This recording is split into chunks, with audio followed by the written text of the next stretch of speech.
Este é o Sol.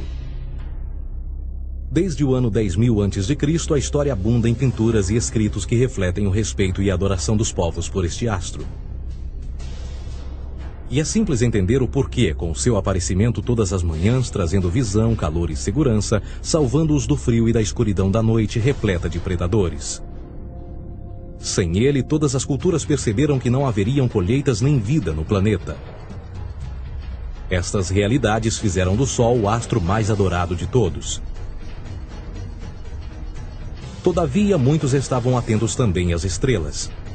As estrelas formavam padrões que lhes permitiam reconhecer e antecipar eventos que ocorrem de tempos em tempos, tais como eclipses e luas cheias.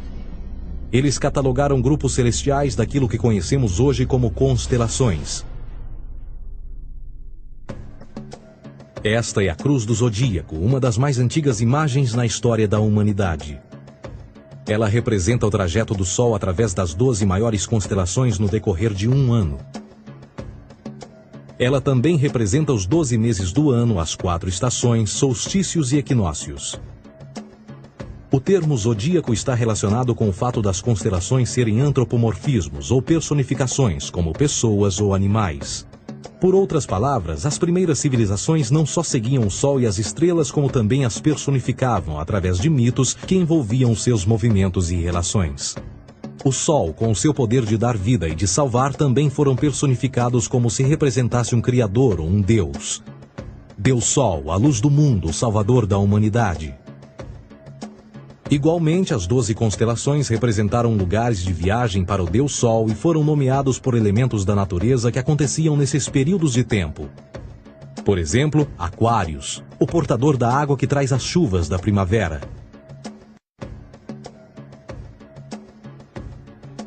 Este é Horus. Ele é o Deus Sol do Egito de 3.000 a.C. Ele é o Sol antropomorfizado e a sua vida é uma série de mitos alegóricos que envolvem o movimento do Sol no céu. Dos antigos hieróglifos egípcios conheceu-se muito sobre esse Messias solar. Por exemplo, Horus, sendo o Sol, tinha como inimigo o Deus Sete, que era a personificação das trevas ou da noite. E metaforicamente falando, todas as manhãs Horus ganhava a batalha contra Sete. E no fim da tarde, Sete conquistava Horus e o enviava para o mundo das trevas. Será importante frisar que trevas versus luz ou bem versus mal tem sido uma dualidade mitológica onipresente que ainda hoje é usada em muitos níveis. No geral, a história de Horus é a seguinte. Horus nasceu em 25 de dezembro da Virgem Isis Mary. O seu nascimento foi acompanhado por uma estrela no oeste, que por sua vez foi seguida por 3 reis em busca do Salvador recém-nascido. Aos 12 anos era uma criança prodígio nos ensinamentos, e aos 30 anos ele foi batizado por uma figura conhecida por Anup, e assim começou o seu ministério. Horus teve 12 discípulos e viajou com eles, fazendo milagres tais como curar os enfermos e andar sobre as águas. Horus também era conhecido por vários nomes como a Verdade, a Luz, o Filho Adorado de Deus, o Bom Pastor, Cordeiro de Deus, entre muitos outros. Depois de ter sido traído por Tifão, Horus foi crucificado, enterrado por 3 dias e então ressuscitou. Estes atributos de Horus, originais ou não, parecem influenciar várias culturas mundiais e muitos outros deuses encontrados com a mesma estrutura mitológica. Atis da Firígia nasceu da Virgem Nana em 25 de dezembro. Crucificado, foi posto na tumba e 3 dias depois ressuscitou. Krishna, da Índia, nasceu da Virgem Davaki com uma estrela no ocidente assinalando sua chegada, fez milagres juntamente com seus discípulos e após sua morte ressuscita. Dionísio da Grécia nasceu de uma virgem em 25 de dezembro. Foi um professor peregrino que praticou milagres como transformar água em vinho e é referenciado como Rei dos Reis, Filho unigênito de Deus, o início e o fim, entre muitas outras coisas, e após sua morte ressuscitou. Mitra da Pérsia nasceu de uma virgem em 25 de dezembro. Ele teve 12 discípulos e fazia milagres. E após sua morte foi enterrado por 3 dias e então ressuscitou. Ele também foi chamado de a Verdade, a Luz, entre outros. Curiosamente, o dia sagrado de adoração a Mitra era um domingo. O que importa salientar é que existiram inúmeros salvadores em diferentes períodos em diversos lugares da Terra que preenchem essas mesmas características.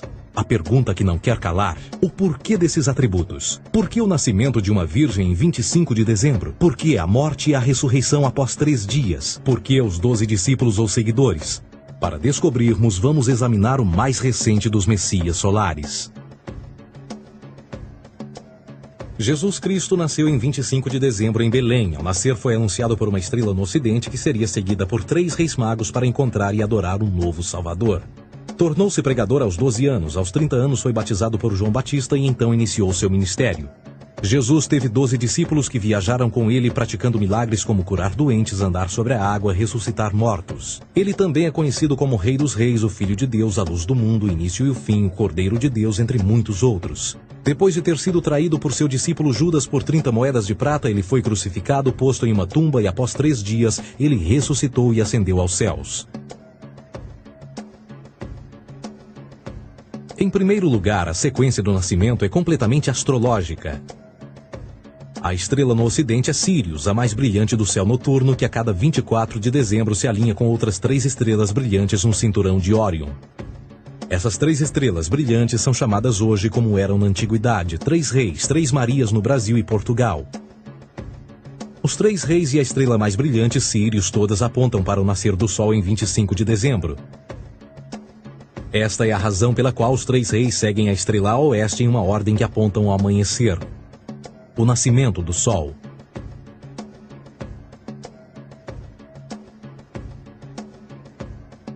A Virgem Maria é a constelação de Virgo, também conhecida como Virgo, a Virgem. Virgo em latim significa virgem. Virgo também é conhecida como a casa do pão. E a representação de Virgo é uma virgem segurando um feixe de espigas de trigo. Esta casa do pão e o seu símbolo das espigas de trigo representa agosto e setembro, a época das colheitas. Por sua vez, Belém é a tradução ao pé da letra de a casa do pão. Belém também é referência à constelação de Virgem, um lugar no céu, não na terra.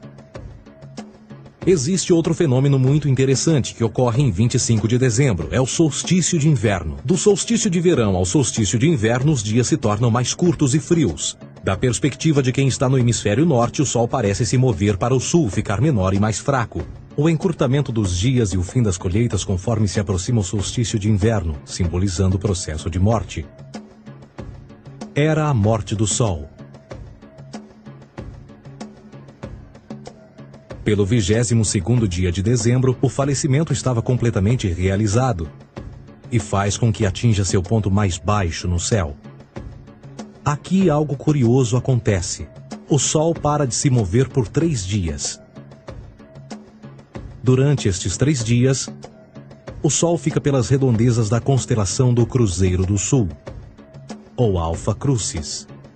Depois desse período, em 25 de dezembro, o Sol se move 1 grau, dessa vez para o norte, trazendo perspectiva de dias maiores, mais calor e a primavera. E assim se diz: o Sol morreu na cruz, ficou morto por 3 dias, apenas para ressuscitar ou nascer mais uma vez. Esta é a razão pela qual Jesus e muitos outros deuses solares compartilham da ideia de crucificação, morte por 3 dias e o conceito da ressurreição. É o período de transição do Sol antes de mudar para a direção contrária no hemisfério norte, trazendo a primavera e assim a salvação. Todavia, eles não celebram a ressurreição do Sol até o equinócio da primavera, ou Páscoa. Isto é porque no equinócio da primavera o Sol domina oficialmente o mal, as trevas, assim como o período diurno se torna maior que o noturno. E o revitalizar da vida na primavera emerge. Agora, provavelmente, a analogia mais óbvia de todas neste simbolismo astrológico são os 12 discípulos de Jesus. Eles são simplesmente as 12 constelações do zodíaco com que Jesus, sendo o Sol, viaja. De fato, o número 12 está sempre presente ao longo da Bíblia.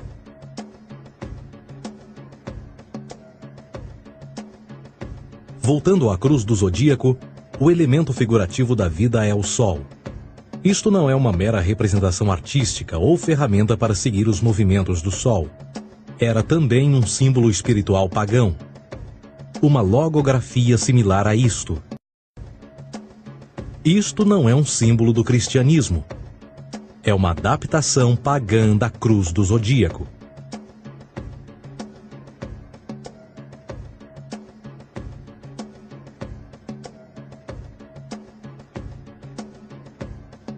Esta é a razão pela qual Jesus, nas primeiras representações, era sempre mostrado com a sua cabeça na cruz.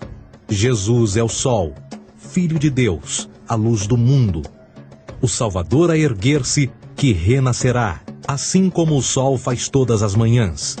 A glória de Deus que defende contra a força das trevas.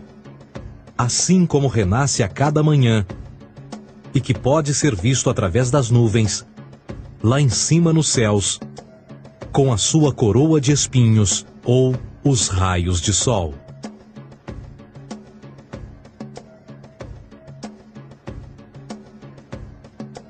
Agora, nas muitas referências astrológicas ou astronômicas na Bíblia, uma das mais importantes tem a ver com o conceito de eras. Através das Escrituras há inúmeras referências a essa era. Para compreender isto, precisamos primeiro estar familiarizados com o fenômeno da precessão dos equinócios. Os antigos egípcios, assim como outras culturas antes deles, reconheceram que aproximadamente de 2150 em 2150 anos, o nascer do Sol durante o equinócio de primavera ocorria num diferente signo do zodíaco.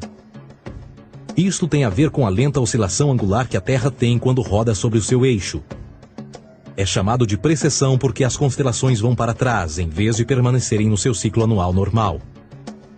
O tempo que demora cada precessão através dos 12 signos é de 25.765 anos. Este ciclo completo é chamado também de Grande Ano, e algumas civilizações ancestrais sabiam disso. Referiam-se a cada ciclo 2.150 anos como Era. De 4.300 a.C. a 2.150 a.C. foi a Era de Touro. De 2.150 a.C. a 1 d.C. foi a Era de Áries. E de 1 d.C. a 2.150 d.C. é a Era de Peixes, a era que permanecemos nos dias de hoje. E por volta de 2150 entraremos na nova era, a Era de Aquários. Agora, a Bíblia refere-se por alto ao movimento simbólico durante 3 eras, quando se vislumbra já é uma quarta. No Velho Testamento, quando Moisés desce o Monte Sinai com os 10 mandamentos, ele está perturbado ao ver sua gente adorar um bezerro dourado. De fato, ele até partiu as pedras dos 10 mandamentos e disse a todos para se matarem uns aos outros para purgarem o mal. A maior parte dos estudiosos da Bíblia atribuem esta ira de Moisés ao fato de os israelitas estarem adorando a um falso ídolo, ou algo semelhante. A realidade é que o bezerro dourado é o Taurus, touro. E Moisés representa a nova era de Áries. Esta é a razão pela qual os judeus ainda hoje assopram com o chifre do carneiro. Moisés representa a nova era de Áries. E perante esta, todos têm de largar a velha. Outras divindades, tais como Mitra, marcam essa transição também. Um deus pré-cristão que mata o touro, na mesma linha simbólica. Agora Jesus é a figura portadora da era seguinte à de Áries, a Era de Peixes. O simbolismo de peixes é abundante no Novo Testamento, assim como Jesus alimenta 5.000 pessoas com pão e 2 peixes. No início do seu ministério, enquanto caminhava ao longo da Galileia, conhece 2 pescadores que o seguem. Agora reflita se voltar a ver um adesivo em formato de peixe escrito Jesus na traseira dos carros. Poucos sabem o que aquilo no fundo representa. É um simbolismo astrológico pagão para o reinado do Sol durante a Era de Peixes. Jesus assumiu também que a data do seu nascimento é também a data do início desta era. Em Lucas 22:10, quando Jesus é questionado se a próxima passagem será depois de ele ir embora, Jesus responde: Eis que quando entrardes na cidade, encontrareis um homem levando um cântaro de água. Segui-o até a casa em que ele entrar. Esta escritura é de longe a mais reveladora de todas as referências astrológicas. O homem que leva um cântaro de água é Aquários, o portador de água, que é sempre representado com um homem despejando uma porção de água.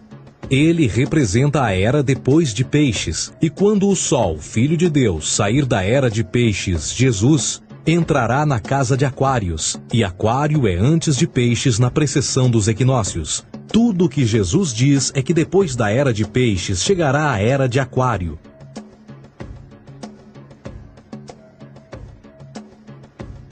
Agora todos já ouvimos falar sobre o fim do mundo. Deixando à parte o lado cartunista no livro de Apocalipse, a espinha dorsal nesta ideia surge em Mateus 28:20, onde Jesus diz: Eu estarei convosco até o fim do mundo, dos séculos em português. Contudo, na tradução inglesa da Bíblia, a palavra mundo está mal traduzida.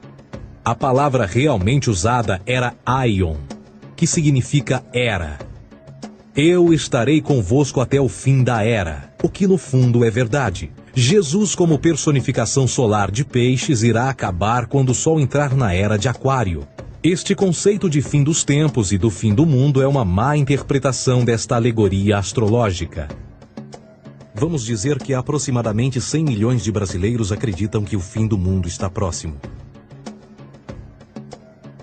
Além disso, o personagem de Jesus, literalmente e astrologicamente um híbrido, só demonstra o quão plágio do deus Sol Horus do Egito, Jesus é.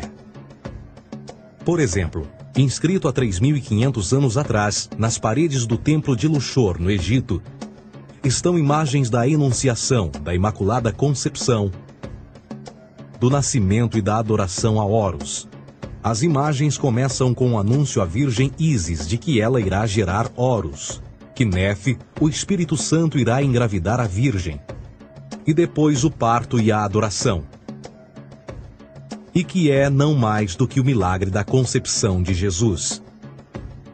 Na verdade, as semelhanças entre Horus e Jesus são flagrantes.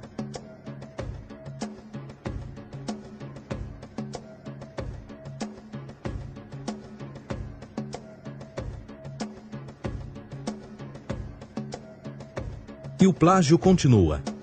A história de Noé e da sua arca é tirada diretamente das tradições. O conceito de dilúvio é presente em todas as antigas civilizações, em mais de 200 diferentes citações em diferentes períodos e tempos. Contudo, não será preciso ir muito além da fonte pré-cristã para encontrar a epopeia de Gilgamesh, escrita em 2600 a.C.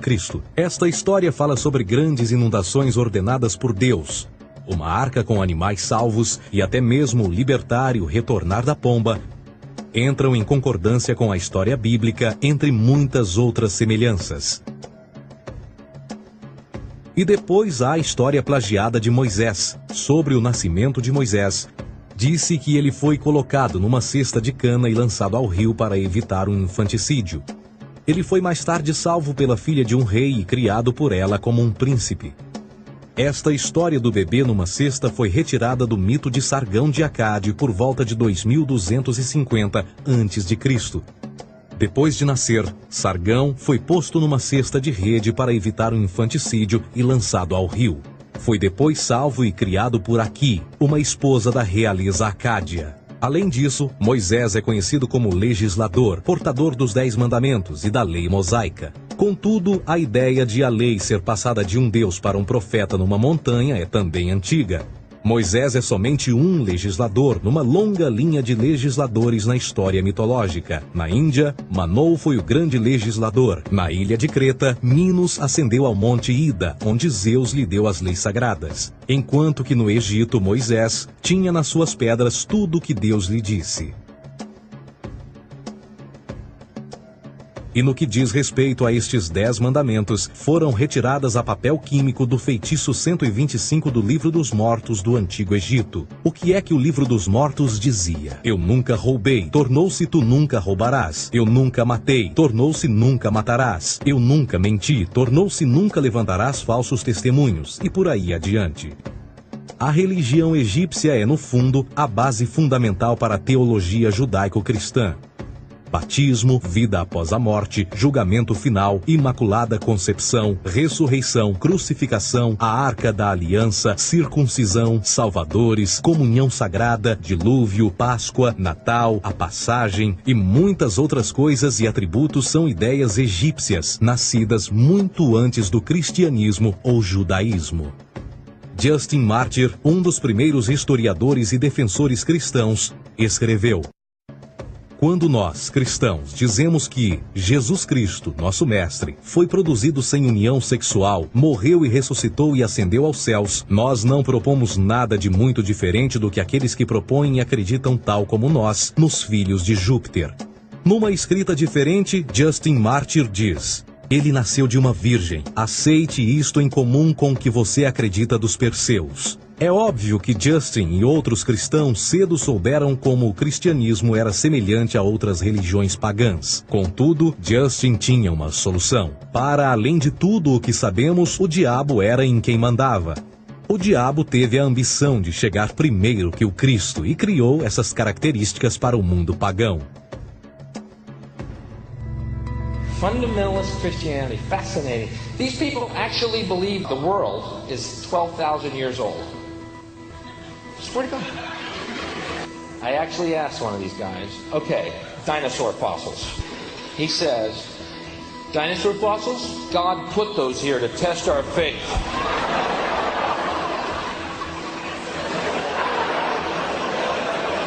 I think God put you here to test my faith, dude.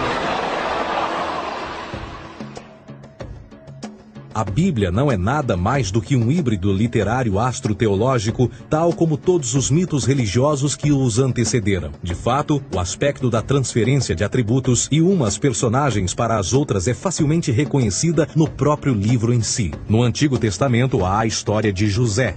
José era um protótipo de Jesus. José nasceu de um milagre, Jesus nasceu de um milagre.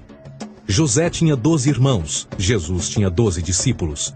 José foi vendido por 20 pratas, Jesus foi vendido por 30 pratas. Irmão Judá sugere a venda de José. O discípulo Judas sugere a venda de Jesus. José começa os seus trabalhos aos 30. Jesus começa aos 30 também. Os paralelismos continuam. Além disso, haverá algum registro não bíblico da existência de mais alguém chamado Jesus, filho de Maria, que viajou com 12 seguidores e curou pessoas? Existiram muitos historiadores que viveram no Mediterrâneo durante esse mesmo período e até mesmo após a presumível morte de Jesus. Quantos desses historiadores fizeram relatos sobre a sua figura? Nenhum. Porém, para sermos justos, não significa que os defensores da existência de Jesus nunca tenham reclamado o contrário. São particularmente 4 referidos como pioneiros sobre a teoria da existência de Jesus: Plínio o Jovem, Suetônio e Tácito. Cada uma das suas máximas consiste apenas em algumas frases em que, na melhor das hipóteses, se refere a Christus ou Cristo, e que na realidade não é um nome, mas sim uma titulação. A 4ª fonte é Joséfo, cujos documentos ficou provado terem sido falsificados séculos atrás e, para infortúnio da humanidade, por muitos ainda visto como verdadeiros. Poderá alguém ter se aproveitado das ideias renascer dos mortos, a ascensão ao reino dos céus e a prática de milagres e que a partir daí tenha começado a surgir nos registros históricos? Não, porque uma vez pesadas as evidências, há grandes probabilidades da figura conhecida como Jesus nunca sequer ter existido.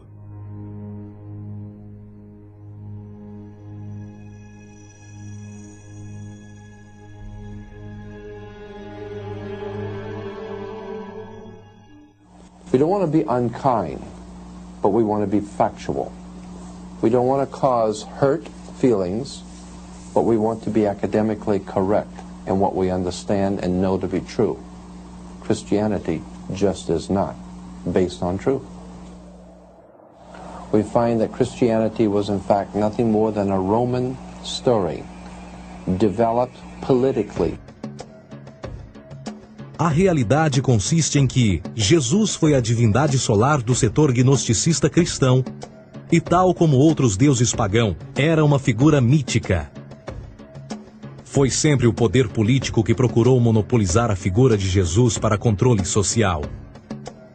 Por volta de 325 d.C., em Roma, o imperador Constantino reuniu o Concílio Ecumênico de Niceia e foi durante esta reunião que as doutrinas políticas com motivação cristã foram estabelecidas e assim começou uma longa história de derramamento de sangue e fraude espiritual. E nos 1600 anos que se seguiram, o Vaticano dominou politicamente e com mão de ferro toda a Europa, conduzindo-a a um período de obscurantismo, onde o conhecimento era apenas um privilégio da Igreja, as Cruzadas e a Santa Inquisição.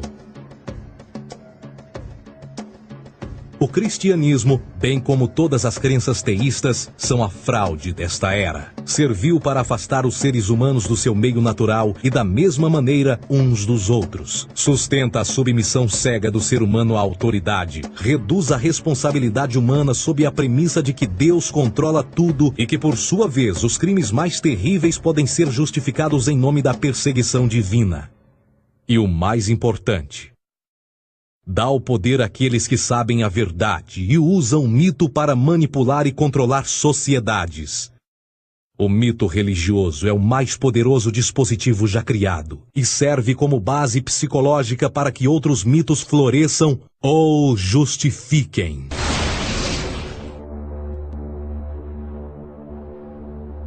A myth is an idea that, while widely believed, is false. In a deeper sense, in the religious sense, a myth serves as an orienting and mobilizing story for a people. The focus is not on the story's relation to reality, but on its function. A story cannot function unless it is believed to be true in the community or the nation. It is not a matter of debate. If some people have the bad taste to raise the question of the truth of the sacred story, the keepers of the faith do not enter into debate with them. They ignore them or denounce them as blasphemers.